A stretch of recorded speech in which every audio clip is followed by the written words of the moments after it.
السلام علیکم ورحمۃ اللہ وبرکاتہ۔ اعوذ باللہ من الشیطان الرجیم، بسم اللہ الرحمن الرحیم۔ رمضان کے احکام و مسائل، اس میں انشاءاللہ آج ہم سم پرابلمس آف قضاء اینڈ قیام اللیل یعنی نماز تراویح کو جو ہے وہ ڈسکس کریں گے۔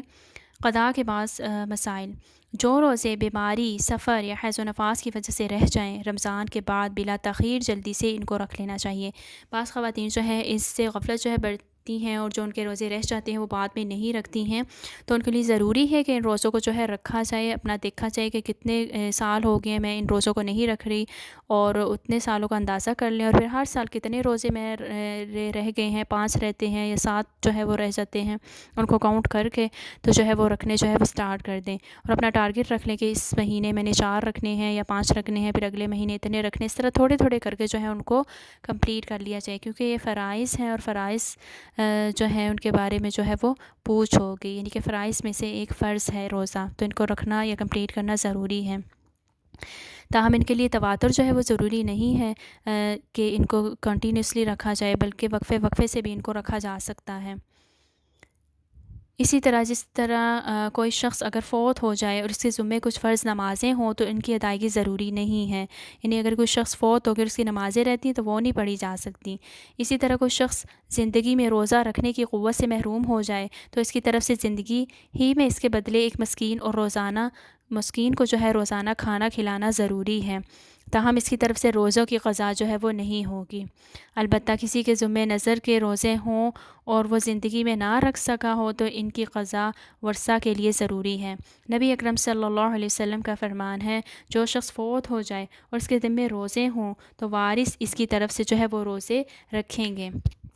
اس حدیث میں فوت شدہ شخص کے ذمے رہ جانے والے روزوں کی قضائی کا جو حکم ہے، دوسری روایات سے معلوم ہوتا ہے کہ اس کا تعلق نظر کے روزوں سے ہے، نہ کہ رمضان کے روزوں سے۔ تاہم بعض علماء کرام نے اس میں 2 قسم کے افراد کو جو ہے اور شامل کیا ہے: ایک وہ بیمار جس کو رمضان کے بعد بحالت صحت روزوں کی قضا کا موقع ملا لیکن اس نے تساہل سے کام لیا اور روزے نہ رکھے حتیٰ کہ فوت ہو گیا۔ دوسرا وہ شخص جس کے روزے سفر کی وجہ سے جو ہے وہ رہ گئے تھے، رمضان کے بعد اسے روزے رکھنے کا موقع ملا لیکن اس نے بھی تساہل کی وجہ سے روزے نہیں رکھے حتیٰ کہ فوت ہو گیا، یعنی کہ وہ وقفے وقفے سے رکھنا چاہتا تھا لیکن کچھ رکھ لیے، کچھ رہ گئے، نہیں رکھ سکا، تو ان دونوں کے ذمے بھی روزے فرض جو ہیں وہ رہ گئے، جن کی ادائیگی ان کے ورثہ کی ذمہ داری ہے اور ان کو جو ہے ان کو کمپلیٹ کرنا چاہیے۔ ہمیں دیکھنا چاہیے کہ ہمارے آس پاس جو فوت شدگان ہمارے قریبی لوگ ہیں، کیا ان کے اوپر روزے جو ہے وہ رہتے تھے ان کے؟ اگر رہتے تھے تو ان کو کوشش کریں کہ ان کو رکھنا جو ہے سٹارٹ کریں، کیونکہ حدیث سے ہمیں پتہ چلتا ہے کہ اگر کوئی شخص فوت ہو جائے اور اس پر روزے جو ہیں ہوں اس کے ذمے، تو ورثہ جو ہیں اس کے روزے جو ہے وہ رکھیں گے۔ بے نمازی کا روزہ قبول جو ہے وہ نہیں ہوتا۔ آج مسلمانوں میں نماز جیسے اہم فریضے جو ہے غفلت جو ہے وہ عام ہے، حالانکہ ایک ایسا فریضہ ہے جس سے کفر و اسلام کے درمیان فرق و امتیاز ہوتا ہے۔ نبی اکرم صلی اللہ علیہ وسلم کا فرمان ہے، وہ عہد جو ہمارے مسلمانوں اور کافروں کے درمیان ہے وہ نماز ہے،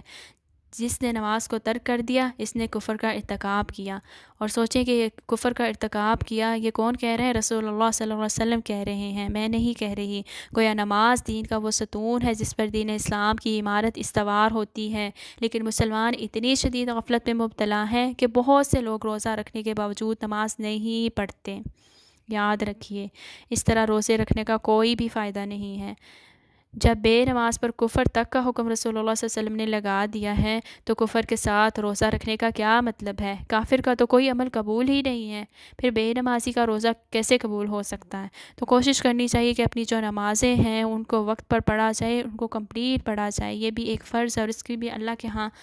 پوچھ ہوگی، اور قیامت والے دن سب سے پہلا سوال جو ہے وہ نماز کا ہوگا۔ تو نماز کو جو ہے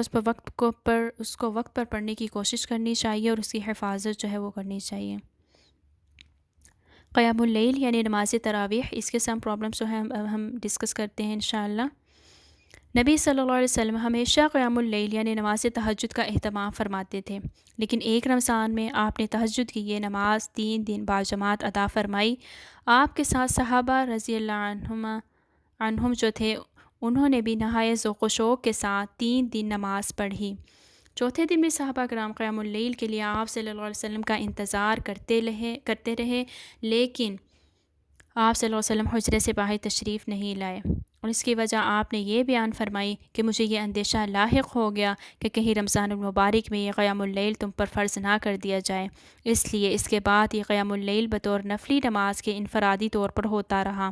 نبی صلی اللہ علیہ وسلم اور حضرت ابوبکر رضی اللہ عنہ کے عہد میں یہی معمول رہا۔ حضرت عمر رضی اللہ عنہ نے اپنی دور خلافت میں حضرت تمیم داری اور حضرت ابی بن کعب کے حکم پر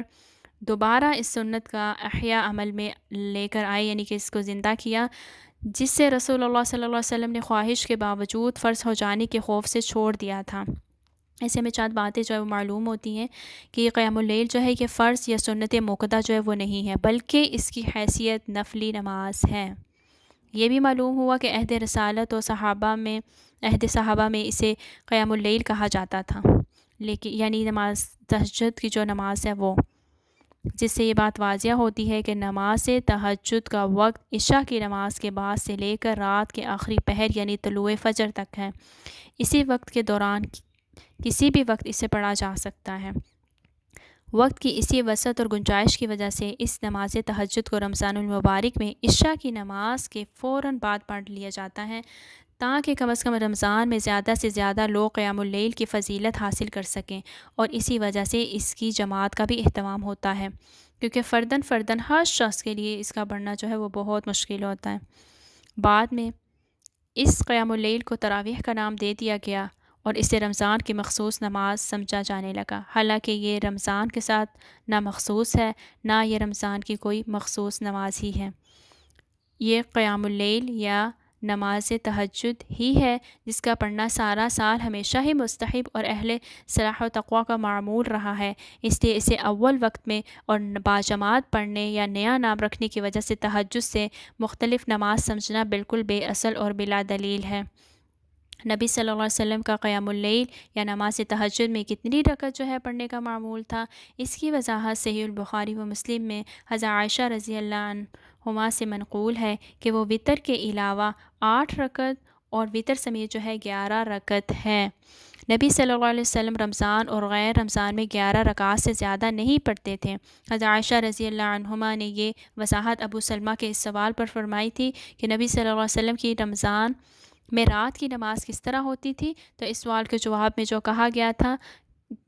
گیا کہ 11 رکعت ہی آپ صلی اللہ علیہ وسلم ہمیشہ پڑھا کرتے تھے، تو رمضان کے ساتھ غیر رمضان کا ذکر کر کے یہ بات سمجھا دی کہ جو غیر رمضان میں آپ کی تہجد کی نماز ہوتی تھی وہی رمضان میں آپ کی تراویح ہوتی تھی۔ نبی اکرم صلی اللہ علیہ وسلم نے 3 راتیں جو باجماعت قیام اللیل فرمایا، ان میں بھی آپ نے 8 رکعات اور 3 وتر ہی پڑھائے۔ حضرت عمر رضی اللہ عنہ نے حضرت تمیم داری اور حضرت ابی بن کعب کو باجماعت نماز پڑھانے کا جو حکم دیا وہ بھی 11 رکعتوں کا ہی تھا، جو صحیح سند سے جو ہے وہ ثابت ہے۔ رمضان کے قیام یا تراویح میں 20 رکعتوں کا معمول سنت نبوی کے خلاف جو ہے وہ کہا جاتا ہے، اور اس کا ثبوت جو ہے اس کے بارے میں جو ہے تمام مذکورہ کتابوں میں بعض میں اگرچہ بعض صحابہ کرام کے عمل کی بنیاد پر 20 رکعت تراویح کا جو جواز یا استحباب ثابت کیا گیا ہے، لیکن 2 باتیں سب نے متفقہ طور پر تسلیم کی ہیں کہ تراویح کی مسنون رکعات جو ہے وہ 8 رکعات اور وتر سمیت جو ہے 11 رکعات ہی ہیں، نہ کہ 20 یا اس سے زیادہ۔ دوسری بات یہ ہے کہ 20 رکعات والی حدیث جو ہے کہا جاتا ہے کہ بالکل ضعیف اور ناقابل اعتبار ہے، لیکن یہ بات یاد رکھیں کہ یہ نفلی نماز ہے، چاہے آپ 20 پڑھیں، 50 پڑھیں، 100 پڑھیں، ہر شخص اپنی استطاعت کے مطابق پڑھیں، لیکن بہرحال اس میں کوالٹی جو ہے اس کو مد نظر ضرور رکھیں، نہ کہ کوانٹٹی کو رکھیں۔ تراویح نفلی نماز ہے اور ایک مومن نوافل ادا کرتا ہے تو اس سے اس کا مقصد کیا ہوتا ہے کہ اللہ کی رضا اور اس کا خصوصی قرب حاصل کرنا ہوتا ہے، لیکن عام مساجد میں جس طرح قرآن مجید تراویح میں پڑھایا اور سنا جاتا ہے، اور جتنی سرعت اور برق رفتاری سے رکوع، سجود اور قومہ وغیرہ کیا جاتا ہے، کہ اس طرح قرآن کریم اور نماز کا حلیہ بگاڑنے سے اللہ کے قرب کی توقع کی جا سکتی ہے؟ ہرگز نہیں۔ تیزی اور روانی میں قرآن کریم کے سارے اعجاز، فصاحت و بلاغت اور اس کے انداز و تبشیر کا بیڑا غرق کر دیا جائے، اور اسی طرح نماز کی ساری روح مسخ کر دی جائے، اور پھر امید رکھی جائے کہ ہمیں اجر و ثواب ملے گا، اللہ راضی ہو جائے گا اور ہم اس کے قرب خصوصی کے مستحق ہو جائیں گے۔ یہ سراسر بھول اور فریب نفس ہے، شیطان کا بہکاوا اور اس کا وسوسہ ہے، ہماری نادانی اور جہالت ہے۔ اگر ہم چاہتے ہیں کہ رمضان کے قیام اللیل تراویح کی جو فضیلت ہمیں حاصل ہو وہ نبی صلی اللہ علیہ وسلم نے بیان فرمائی ہے۔ رسول اللہ صلی اللہ علیہ وسلم نے فرمایا من قام رمضان ایمانا و احتسابا غفر له ما تقدم من ذنب، صحیح البخاری میں آتا ہے کہ جس نے ایمان اور احتساب کے ساتھ رمضان کی راتوں میں قیام کیا، یعنی ایمان بھی ہو اس کا اور احتساب بھی ہو، اپنا محاسبہ بھی ساتھ ساتھ کرتا رہے کہ کیا چیز میرے اندر غلط تھی، میں نے اس کو ٹھیک کیا یا نہیں کیا، اس کے پچھلے گناہ جو ہے وہ معاف ہو جائیں گے۔ تو اللہ ہمیں ان میں سے کرے۔ تو اس کے لیے جو ہے ضروری ہے کہ قرآن مجید میں حسن تجوید اور ترتیل کا اور اسی طرح نمازوں میں ارکان کا جو ہے اعتدال کا اہتمام کرنا، جیسا کہ ان دونوں باتوں کی تاکید ہے۔ اس کے بغیر قرآن کا پڑھنا سننا جو ہے کار ثواب ہے، نہ کہ تراویح، یعنی کہ ثواب بھی مشکل ہے کہ ملے، کیونکہ اگر ہم ان چیزوں کا خیال نہیں رکھیں گے، اور نہ تراویح جو ہے وہ شبینوں کے اہتمام کی جو ہے وہ کوئی اہمیت ہے۔ کس چیز کے بغیر؟ قرآن میں حسن ترتیل، تجوید، ان کے بغیر۔ تو اللہ سبحانہ و تعالی ہمیں صحیح علم جو ہے وہ عطا فرمائے اور اس رمضان کو ہمارا بہترین رمضان بنائے، اور جو ہم نے پڑھا اور سنا اس پر عمل کرنے کی توفیق عطا فرمائے۔ سبحانک اللہم و بحمدک اشہد ان لا الہ الا انت استغفرک و اتوب الیک۔ السلام علیکم ورحمۃ اللہ وبرکاتہ۔